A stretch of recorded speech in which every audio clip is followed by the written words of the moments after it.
It's 2 a.m. in the morning and I had to do this video.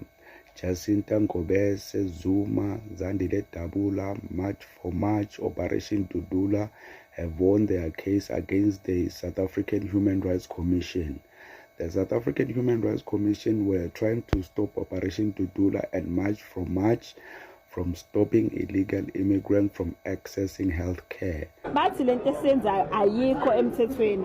Umbuzo wami uthi Ngwenya. Uthini umthetho osuphulayo? Ngoba uyiphula kanjani umthetho wento efanele ngabe ayikho ngoba bese ayikho emthethweni?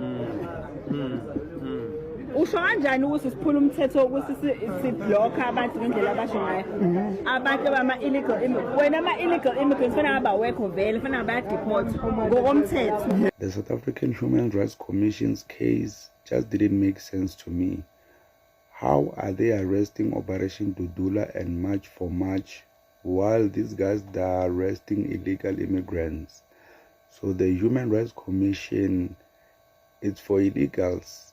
They're upholding the rights of illegals. That person is illegal. They should be in jail in the first place. Umthetho wathi simple sithi akusuka abantu abangafanele bebe la ezweni beyokugcwala lapha ebhedlela ngoba kuningi ubugebengu esibtholayo ukuthi na kuningi ngosuku nje angazi bangachazela sithola amaphepha fraudulent izinto eziningi abazenzayo bathi asisuke ke sekuyenza leyo nto ungene ebuthephu esibhedlela yabo so sina sithi asithandi ukuthi sibenze lokho ngoba akukho umuntu esimvimbayo ongafanele ngabula phaya wonke umuntu ofanele ngabula lapha siyamngenisa.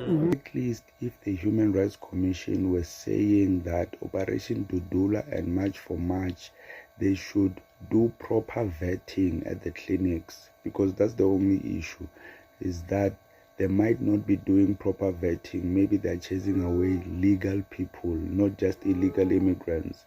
Besides that, a person who doesn't have documentation doesn't have to have the right to go to the clinic, because they're illegal, man. It's against the law for them to just be in the country. Clar. Ngoba nje kusho constitution ithi mangabe umuntu angaphandle uthola emergency healthcare asivimbi umuntu kwaba emergency kodwa ngeke size sivume ukuthi kuhlale kuthiwa amaphilisi awekho abantu besifazana imbhede abanayo bazalela phansi abantu bafanele bathole bangene kuma list lapha ama operation khona ngisho abantu abama illegal iyayenza sense leyo nto uqhamuka kwelinye ilizwe uzele nje operation ebalekile. So what does this mean for the future? It means Operation Dudula and March for March can stop any illegal person from accessing clinics. The police